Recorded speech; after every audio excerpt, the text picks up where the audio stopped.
Ladies and gentlemen, boys and girls, children of all ages, welcome to the channel.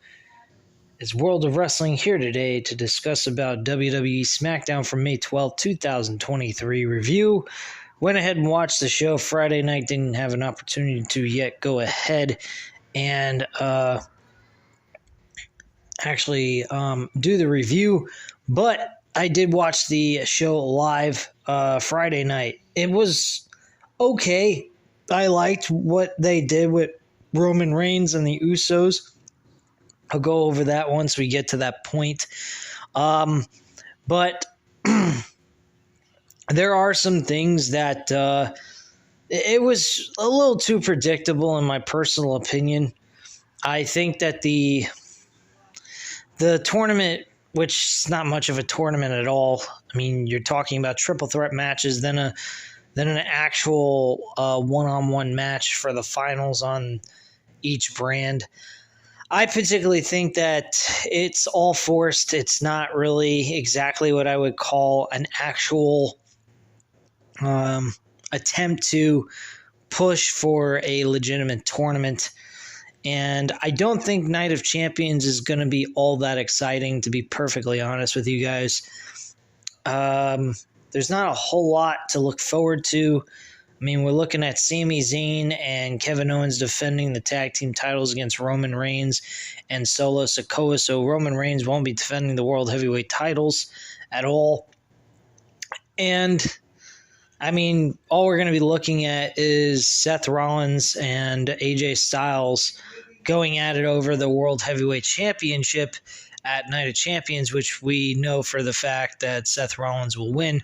So pretty much at this point, they might as well should have just granted Seth Rollins the World Championship like they did back in 2002 with Triple H being the World Heavyweight Champion, never doing an actual tournament, and go from there. That's pretty much what I get from this.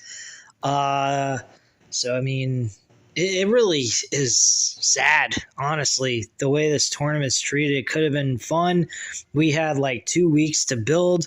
We could have gotten a legitimate one-on-one matches and build from there. And instead, we just really didn't get much of anything.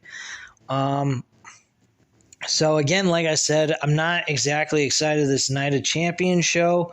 I mean, I'm happy for the matches we're going to get, at least with Seth Rollins and AJ Styles. That will be a fun matchup, but at the end of the day, if you really think about it, there's really nothing special behind it because of the fact that it's very predictable. We know who's going to win the match. And honestly, as crazy as this may sound, I don't particularly think that Seth Rollins should be the world champion right away. And I'm not saying he needs to go through struggles or anything like that. I really think that Edge should have won the world championship, giving him his fucking world championship reign, and then losing it to Seth Rollins later on at SummerSlam in a TLC match, and have Seth Rollins win the championship there. But unfortunately, we're not going to see that either. So the direction they're going with Seth Rollins as world champion should be interesting. I mean, it's really unpredictable for that factor, but the match that we're going to get is a very predictable outcome. The only thing that we can look forward to is how good the match is going to be. And that's about it. Otherwise, it's a wash. It is what it is. But anyway, let's get into the show. The show kicks off with Edge, Rey Mysterio, and AJ Styles. AJ Styles actually wins the match with a phenomenal forearm on Edge, and he gets the 1, 2, 3 after that. Let me get to that point. Yeah, a phenomenal forearm on Edge, and he gets the 1, 2, 3 for the victory. And that's how the match comes to a close. Overall, I mean, these three guys did an excellent job. Very good matchup. I mean, if you were to make this a main event, it would have been perfect. Really have no complaints about the match itself. I thought it was very good. So I'm very happy for what they did. So following that, Let me just double check here, make sure I didn't miss a segment. One moment.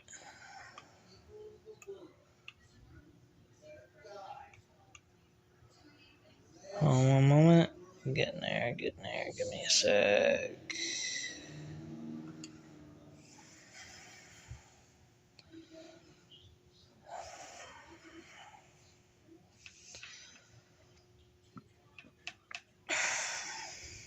All right, hold on one moment. Okay, there's actually no segment after the triple threat match. So immediately following that, we go straight into another triple threat match, which had Sheamus, Austin Theory, and Bobby Lashley. Bobby Lashley actually wins this matchup. He suffered a really bad gash over the top of his forehead, but manages to get the win after Lashley tosses Sheamus out of the ring and pins Theory for the 1-2-3 after Sheamus connected a brogue kick on Theory. So, I mean, I don't know how you can take that as a positive since the U.S. champion lost in the match, but it was a triple threat match to crown a world champion later on in the future, so I don't think it's all that bad or to be looked at as a negative thing. Backstage, we have Grayson Waller gets Adam Pearce to agree to let him debut next week with his talk show, The Grayson Waller Effect, and Pearce agrees to speak to whoever wins the match between Bobby Lashley and AJ Styles. So those guys will talk to AJ Styles will be talking to Grayson Waller. I like Grayson Waller's attitude, his charisma. He seems very upbeat. He seems a little bit real to me in a sense. He doesn't seem like he's just, there to be there. He seems excited to be there, and he really wants to do something in this business. So I'd really like to see what he has to offer to this promotion and see what they do with him creatively. Hopefully they do right by him, because he just, by first glance, he doesn't seem that bad of a wrestler. He seems pretty entertaining, and he does give me some symbolism of The Miz, but he's also seems different at the same time. So it should be interesting to see what he has to offer to WWE and what they do with him creatively. Going into the next thing was Cameron Grimes to the moon, going up against Baron Corbin. And Baron Corbin actually grabs a microphone before the match starts, and he pretty much shits on Grimes for being the last pick in the WWE draft. The bell rings and Grimes immediately hits the cave-in for the win, and Cameron Grimes wins less than a minute.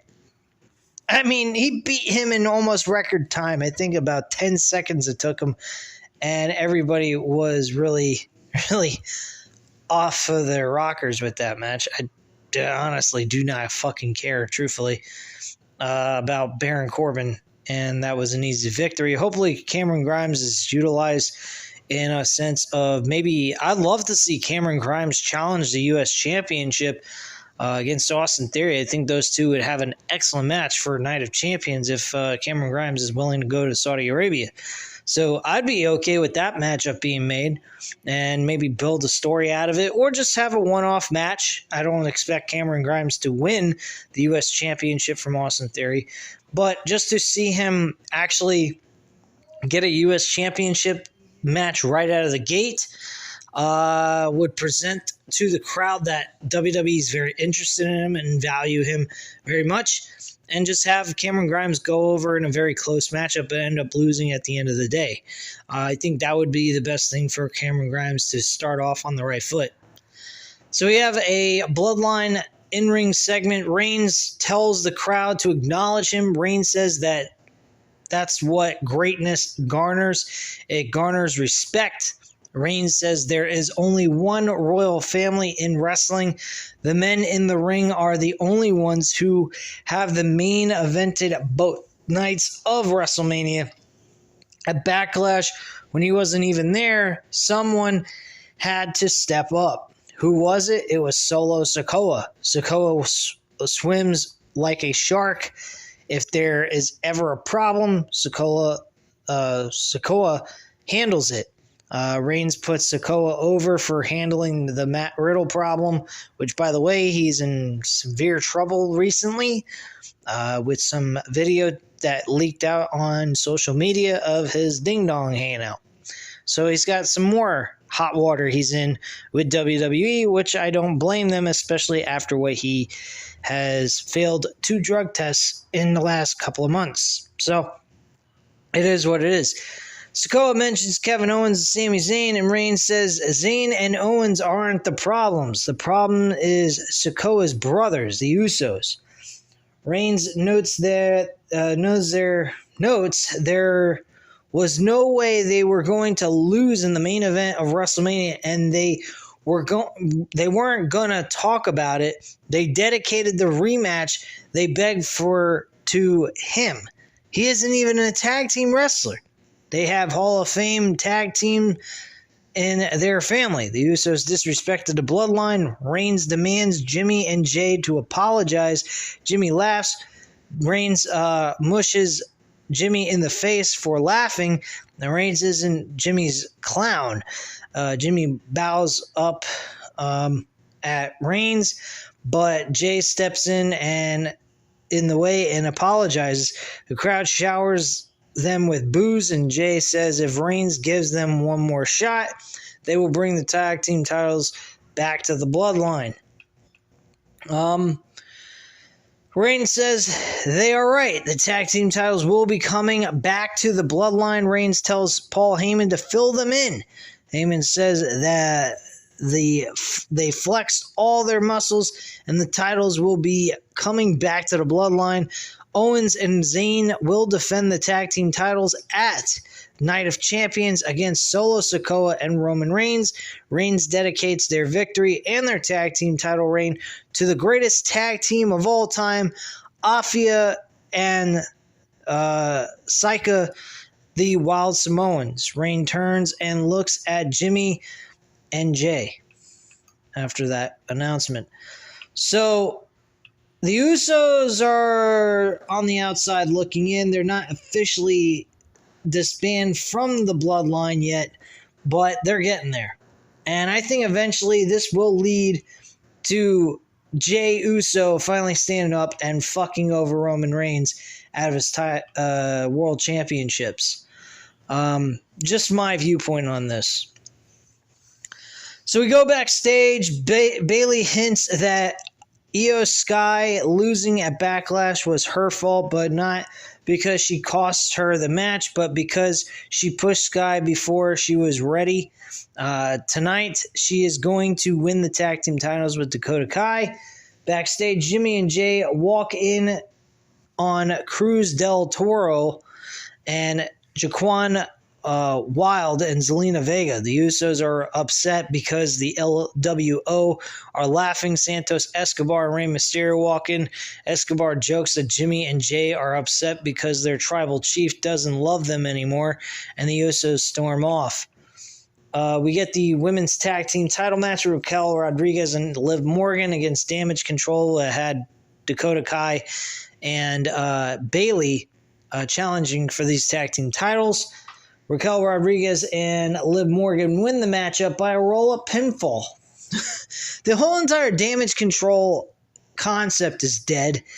They're fucking jobbers like The Miz, Dolph Ziggler, and other guys that are really not used that often. Baron Corbin's another one. I mean, these women on the Damage Control team are really just, they're fucking dog shit. They're not even given even a chance to do anything. They just lose to everybody. Get them out of championship opportunities. Have them do something else. That's all I have to say on that. And get them in realistic feuds and build them back up. That's all I would really do at this point. Next we had Bianca Belair's championship celebration, which was an absolute fucking joke.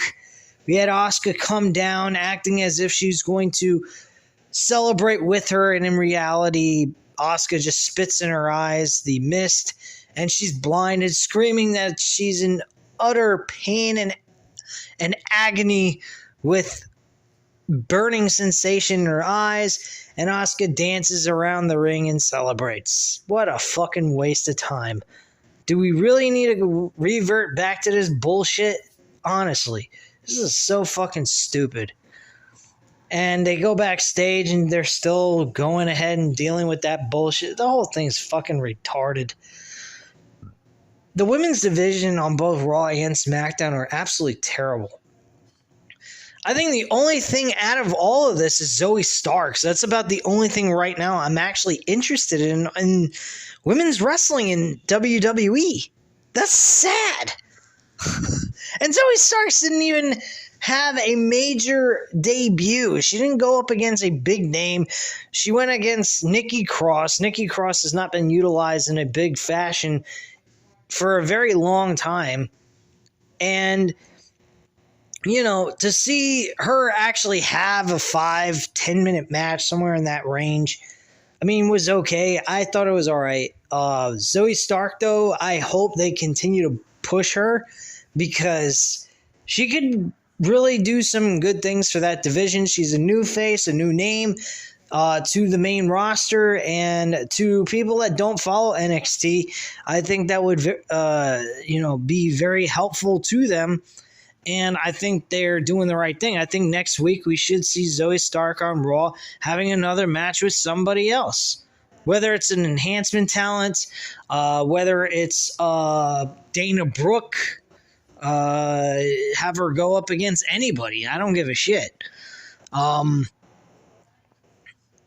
wouldn't have her go up against like a Trish Stratus or anything, but I would have her go up against a decent name in the Raw brand and see what she can do at that point. Basically what I would do. Anyway, moving on, we get to the main event, Bobby Lashley versus AJ Styles. Bobby Lashley is bleeding profusely throughout the rest of this matchup. It was fucking crazy. But AJ Styles connects with the phenomenal forearm for the win and the 1-2-3. But yes, Bobby Lashley got beat the fuck up in this show this past Friday. And I think Bobby Lashley is very underutilized. And, his reigns as world champion have not been amazing. I think his reign as world champion when he did the 2021 reign was good, except the way they ended it with Big E winning it in that fashion was absolute fucking trash. But I think it was pretty cool that he had such a long reign compared to what he's done in the past. So kudos to him. And I'm very happy that he's been able to at least accomplish a WWE title reign under his belt, as well as get some kind of continuous television time on the show and staying relevant on the show and not falling behind or being forgotten about. So kudos to him, and personally, I think the show is okay. But again, this is a very predictable tournament, and the only thing you can really look forward to is the actual match quality that we'll get from AJ Styles and Seth Rollins. From that point forward, I don't know. I don't know what we're going to expect from Seth Rollins as world champion, who they're going to find as challengers. It should be interesting, and it should be a lot of fun.